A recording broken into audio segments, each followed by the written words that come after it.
As one of the top 3 hairbrush factory in China, JUNYI Beauty specializing in the development, production, and sales of hairbrush and accessories like hair comb, hairbrush, clips etc.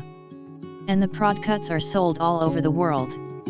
During her young age, Alina Song noticed her mother having a difficult time untangling her coarse hair. Her mother could never brush her hair without complaining about the brush pulling her hair. On top of it pulling her hair, it caused a significant amount of breakage. From then on, she was determined to purchase a hairbrush that could actually work for her mother's thick hair. Unfortunately, that never happened. As a result, under the inspiration of her mother, she decided to start a company producing ideal hairbrushes that can detangle without pulling or breaking hair for the thick hair women.